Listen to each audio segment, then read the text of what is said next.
The Karen Uprising, Part 2, a Hunter Orion Classic. Chapter 5, The Live, Laugh, Love Conspiracy. Mildred Henderson sat in a newly liberated Denver airport Chick-fil-A, sipping the sweet tea from a McDonald's Grimace tumbler she had stolen during the looting phase of their insurrection. The war had been quick, effective. The McDonald's ice cream machines now functioned perfectly. TSA had been replaced with an honor system, which was working surprisingly well considering human nature.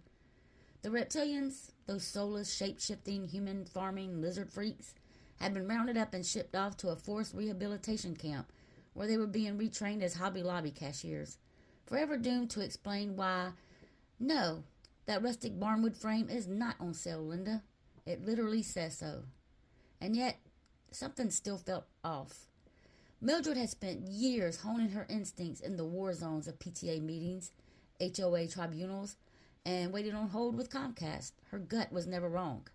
Then she saw it, burned to the tarmac outside the Denver airport in letters so massive they could be seen from space.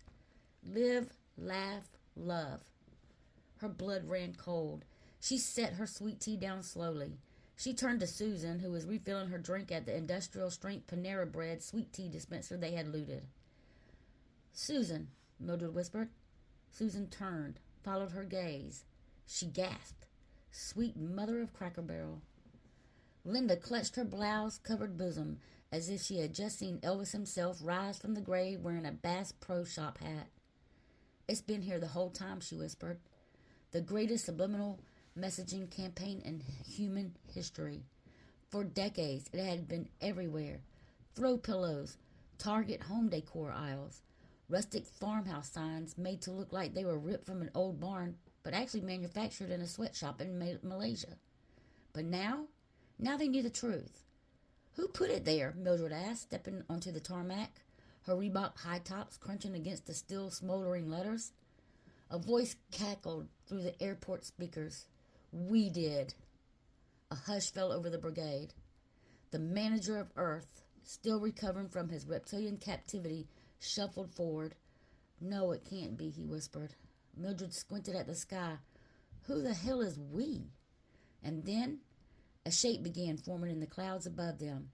It was massive, of floating home goods.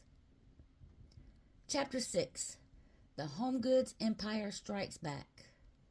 The Home Goods mothership hovered ominously above the liberated Denver airport, its powerful gravity beam pulling a nearby Kirkland's into orbit. A single beam of